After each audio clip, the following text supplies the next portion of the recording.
வணக்கம் நண்பர்களே, நாம் அந்த பதிவில் என்ன பார்க்க போகிறோம் அப்படின்னா, இபிஎஃப்ஓ வெளியிட்டுள்ள மகிழ்ச்சி செய்தி அப்படிங்கிற தலைப்பை தான் நம்ம அந்த பதிவில் பார்க்க போகிறோம். நீங்கள் நம்ம சேனலுக்கு இப்போ தான் புதுசாக வந்திருக்கீங்கன்னா நம்ம சேனலை மறக்காமல் சப்ஸ்கிரைப் பண்ணிக்கோங்க. கூடவே பெல்லைக்கானையும் ப்ரெஸ் பண்ணுங்கள். அப்போ தான் நம்ம போடக்கூடிய வீடியோஸ் உங்களுக்கு இன்ஸ்டண்ட்டாக நோட்டிஃபிகேஷனில் வரும். ஸோ வாங்க நம்ம இப்போது வீடியோக்குள்ளே போகலாம். ஸோ இபிஎஃப்ஓ வெளியிட்டுள்ள மகிழ்ச்சி செய்தி என்ன அப்படின்னா, ஊழியர் வருங்கால வைப்பு நிதி உறுப்பினர்கள் நீண்ட நாட்களாக வட்டி தொகை தங்கள் கணக்கில் டெபாசிட்டுக்காக காத்திருக்கின்றனர். அத்தகைய வாடிக்கையாளர்களுக்கு இபிஎஃப்ஓவில் இருந்து ஒரு பெரிய அப்டேட் வந்துள்ளது.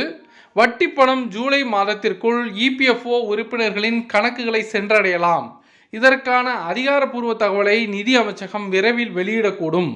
பணியாளர் வருங்கால வைப்பு நிதி அமைப்பான இபிஎஃப்ஓவின் மிக உயர்ந்த முடிவெடுக்கும் அமைப்பான மத்திய அறங்காவலர் குழு நிதியாண்டு 2024க்கு 8.25% வட்டி விகிதத்தை, ஆனால் நிதி அமைச்சகம் இன்னும் இதற்கான அதிகாரப்பூர்வ அறிவிப்பை வெளியிடவில்லை.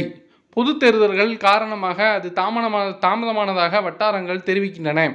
தற்போது இந்த பணி ஜூலை மாதத்திற்குள் முடியும் என தெரிகிறது. ஸோ இந்த வீடியோவை லைக் பண்ணுங்கள், எல்லாருக்கும் ஷேர் பண்ணுங்கள். மறுபடியும் அடுத்த வீடியோவில் சந்திப்போம். நன்றி, வணக்கம்.